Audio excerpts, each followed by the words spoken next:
E hoje pela manhã nós vamos falar sobre a Igreja Universal do Reino de Deus.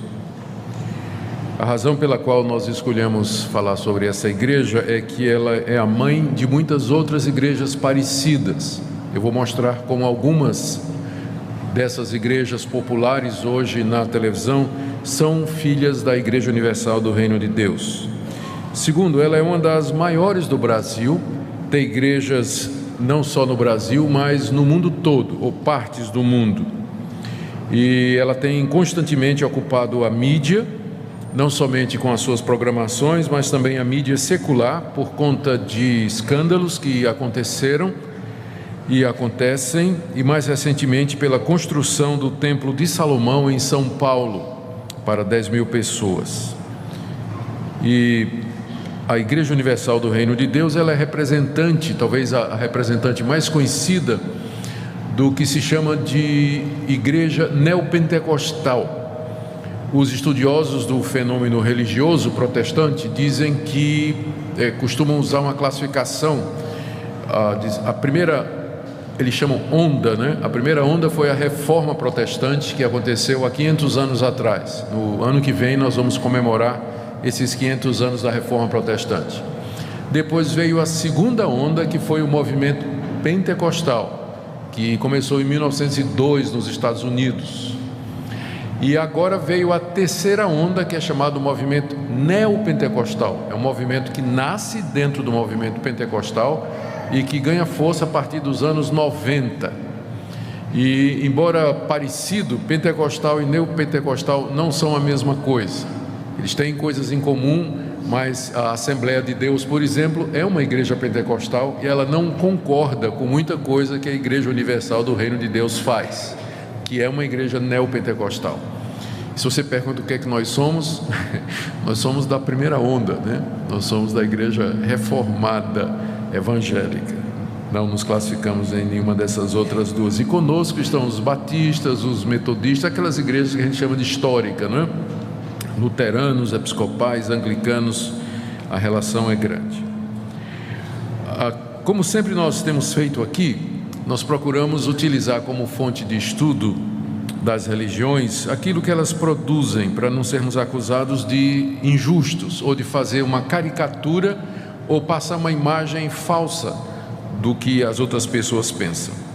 Então esse estudo é baseado nas publicações do bispo Edir Macedo e de teólogos da Igreja Universal, como por exemplo J. Cabral, que é o mais conhecido. Também em gravações de programas de rádio e de TV, e especialmente o site da Igreja Universal, que é público e aberto a todos, onde vocês poderão encontrar boa parte do que vai ser dito aqui.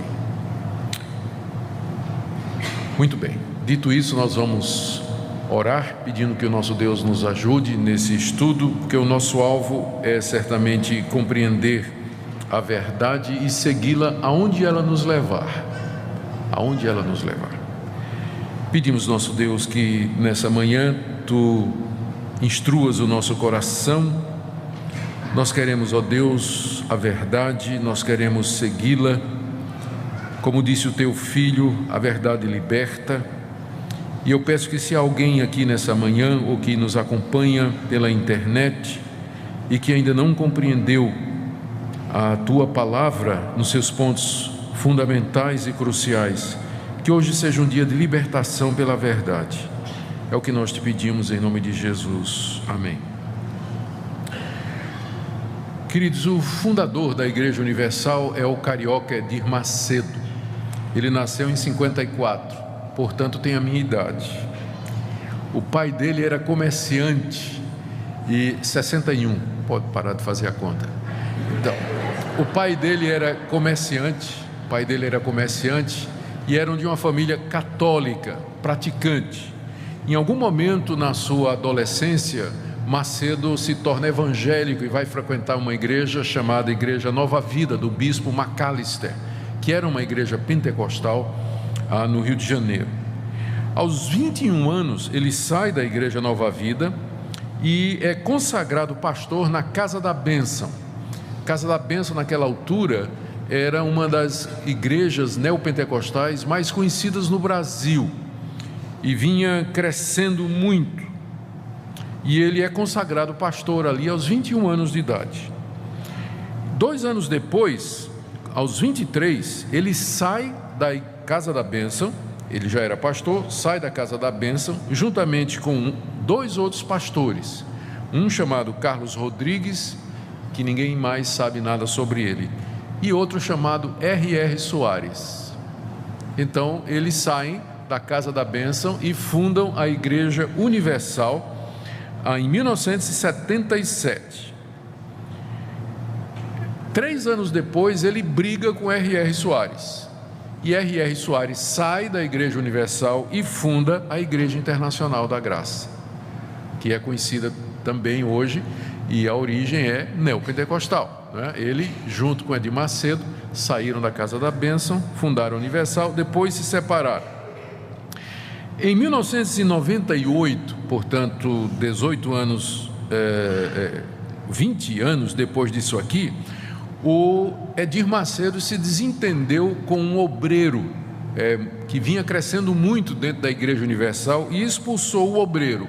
O nome dele era Valdomiro Santiago, que sai e funda a Igreja Mundial do Poder de Deus, e que cresceu a princípio roubando ou tirando membros do Edir Macedo. Foi uma guerra na época, não é?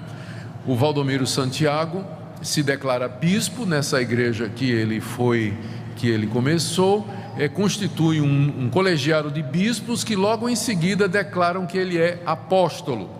Então, Valdomiro Santiago é apóstolo na igreja que ele mesmo fundou. E em 2006, Valdomiro Santiago teve uma briga com um bispo que saiu e fundou a Igreja Apostólica Plenitude do Trono de Deus. Estou falando de Agenor Duque.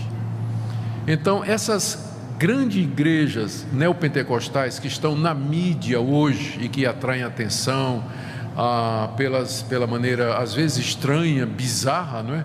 Com que conduzem os cultos, todas elas têm uma raiz só, é Edir Macedo e a fundação da Igreja Universal do Reino de Deus. Estas igrejas são Universal do Reino de Deus, Edir Macedo; Internacional da Graça, R.R. Soares; Mundial do Poder de Deus, Valdomiro Santiago; e Igreja Apostólica Plenitude do Trono de Deus, de Agenor Duque. Essas são as igrejas que nós chamamos de neopentecostais, as mais conhecidas. Tem ramos, tem subdivisões, tem ramificações, mas o que eu vou falar sobre a Igreja Universal se aplica a todas essas igrejas. Então, o que se diz de uma, se diz de outra. A Igreja Universal cresceu muito depois da sua fundação, levantou muita polêmica, inclusive na mídia secular, por conta das suas práticas, e investiu pesado na televisão. A Universal é proprietária da Rede Record, da Rede Mulher de Televisão, tem mais de 60 emissoras de rádio no Brasil, além de dezenas de empresas e empreendimentos dos mais variados tipos. Segundo alguns, é uma das empresas mais bem-sucedidas do Brasil. Em 2010, o IBGE disse que a Igreja Universal tinha perto de 2 milhões de membros. Isso em 2010, que foi o último censo religioso que a gente tem disponível. Só que com relação ao penúltimo censo, que foi em 2000, a Universal perdeu membros. Em 2000, ela tinha cerca de 3 milhões de membros. E agora, depois de 10 anos, ela vem caindo, embora por conta de todas essas divisões e ramificações e também exposição pública, ainda assim, ela é uma das grandes igrejas neopentecostais no Brasil, ficando atrás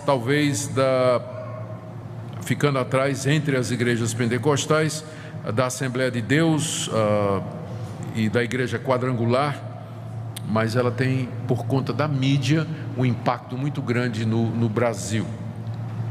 Ela também tem uma atuação muito grande na política, elegeu dezenas de vereadores, deputados e um senador da República, que é Marcelo Crivella, a ponto que quando teve a inauguração do Templo de Salomão, em 2014, em São Paulo, Dilma Rousseff estava presente na cerimônia, porque ela percebe o poder político de barganha que essa igreja tem. Ela tem muitos vereadores, deputados, senador, então ela se articula politicamente e é conhecida pelo voto de cabresto, né? Quando está chegando a eleição, o bispo diz: vocês vão votar em tanto, e aí tem 2 milhões de votos garantido para aquela pessoa que o bispo disser que tem que ser a pessoa que vai ser votada. Então ela é bem disputada pelos políticos, né, que procuram, que falam nos seus púlpitos e frequentam suas reuniões na busca do voto desse pessoal.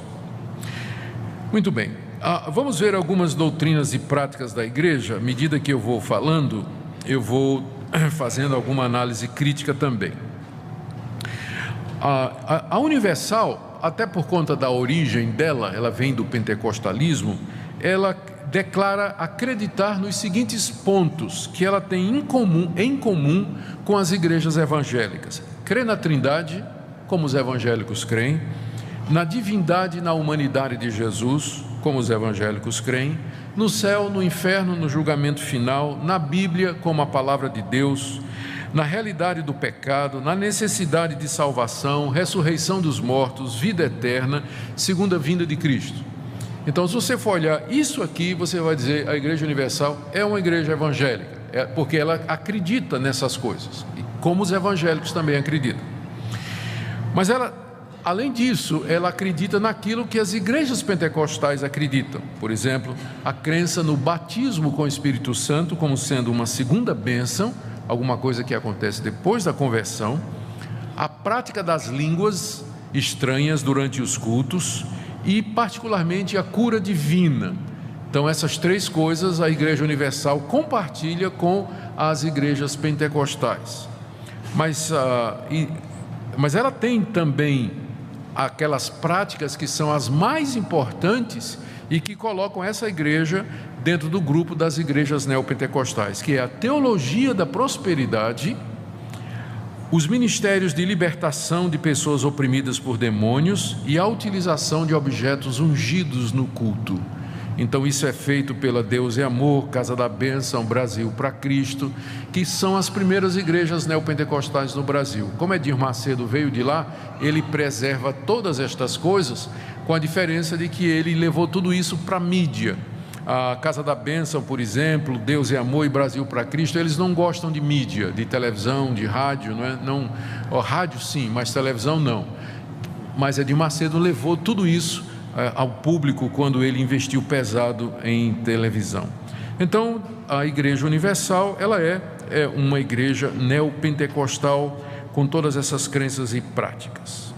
Vamos tentar agora fazer uma análise crítica daquilo que ela acredita e fazer uma comparação com a convicção das igrejas da Reforma Protestante, nas quais nós nos incluímos.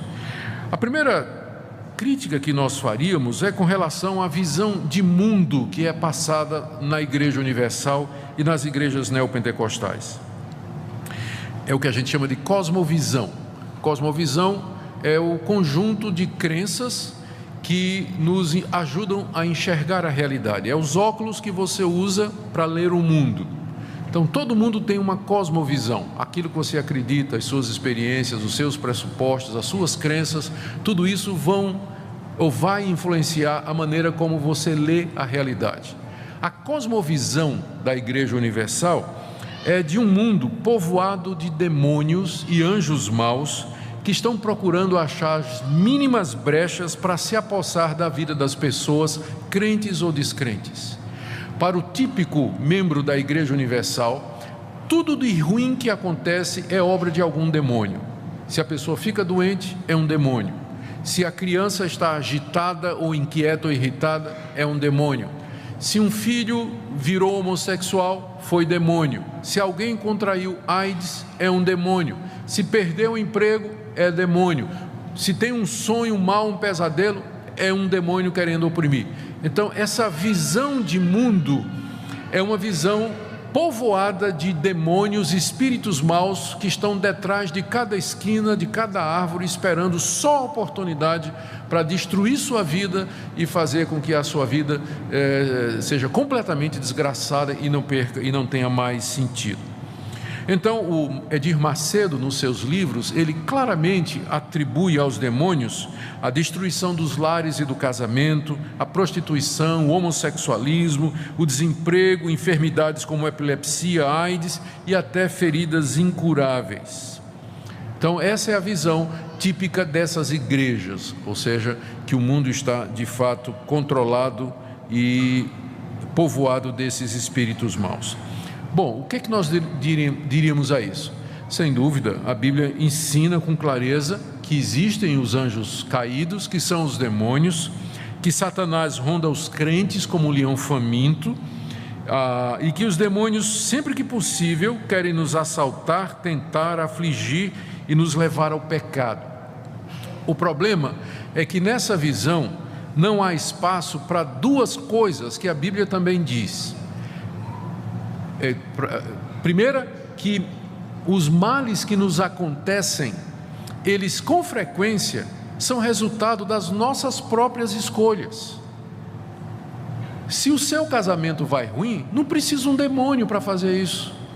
É você que não amou a sua esposa como devia, é você, esposa, que não foi respeitosa e fiel ao seu marido como você devia. Você não precisa do diabo para destruir um casamento. Você não precisa do diabo para beber e atropelar alguém na rua e ter que pagar por isso o resto da sua vida. Você não precisa de Satanás para explicar a queda de um avião que morreu todo mundo, ou uma epidemia de Zika. Não precisa do diabo para isso. A Bíblia é muito clara quando responsabiliza o homem e não o diabo pelas consequências das suas ações. O problema dessa visão das igrejas neopentecostais é que ela acaba tirando a responsabilidade do homem quando as coisas vão mal. Perdeu o emprego, foi o diabo. Mas se você perder seu emprego numa igreja e for membro de uma igreja reformada, provavelmente o pastor vai perguntar: mas você era um bom empregado? Você de fato estava sendo honesto no seu trabalho? Você dava o melhor de si? Seu patrão lhe demitiu por quê? E aí a pessoa vai ser levada a refletir sobre sua conduta, seus hábitos de trabalho, de relacionamento. Às vezes o crente perde o emprego porque é um mau empregado mesmo. Não precisa do diabo para isso. Segunda coisa, a Bíblia diz que às vezes o próprio Deus manda males sobre a vida das pessoas. A Bíblia atribui a Deus mandar praga, doença, castigo, terremoto, até o erro. Quando a pessoa de tanto ouvir a verdade virou as costas e não quer, Deus manda o erro contra ela, para que ela creia na mentira. Então dizer que tudo é do diabo, tudo de ruim que acontecer do diabo, você perde a chance de se arrepender. A pessoa que acredita nisso, como é que ela vai se santificar? Arrepender-se dos seus erros, porque tudo é o diabo. E segundo, ela não vai ver às vezes a mão de Deus. A Bíblia diz: Deus resiste ao soberbo. Tudo está dando errado na sua vida, você diz: é o diabo. Olhe de novo, às vezes pode ser Deus, a mão de Deus contra você. O que é que Deus quer fazer? Quebrar você, humilhar você, fazer com que você se arrependa, com que você mude de vida.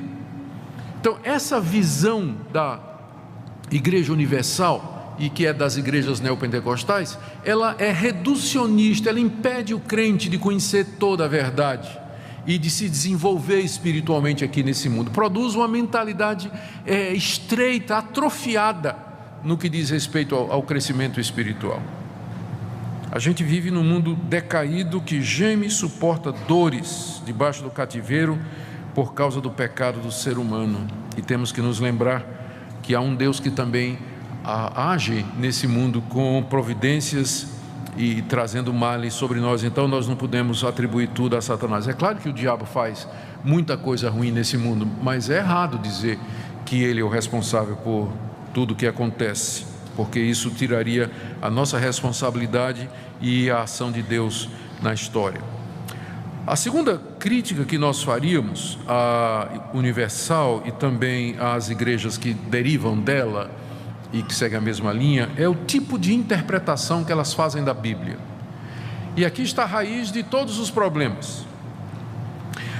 As práticas e crenças da Igreja Universal são apoiadas pelos líderes com um sistema de interpretação da Bíblia bastante deficiente. Eu tentei colocar numa frase, ou tentei resumir que tipo de interpretação é essa, e a palavra que eu achei foi a palavra transposição. Parece que para Edir Macedo e os teólogos da Igreja Universal e das igrejas neopentecostais, a Bíblia é um livro que registra experiências que as pessoas tiveram com Deus e que podem ser repetidas exatamente da mesma forma nos dias de hoje com o mesmo poder. Por exemplo, Josué não cercou as muralhas de Jericó e ao som das trombetas elas caíram? Assim também você pode comprar por um preço módico uma trombeta de plástico na Universal e tocar para derrubar as muralhas da sua vida. Transpõe a história bíblica para a realidade. Moisés não usou uma vara para abrir o Mar Vermelho? Então, você pode adquirir uma vara ungida com a qual você vai... Tem uma história, né, de um cidadão que fez isso é uma das histórias antigas, né?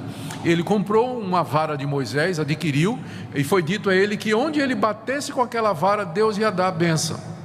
Ele saiu e bateu num carro novo que estava estacionado,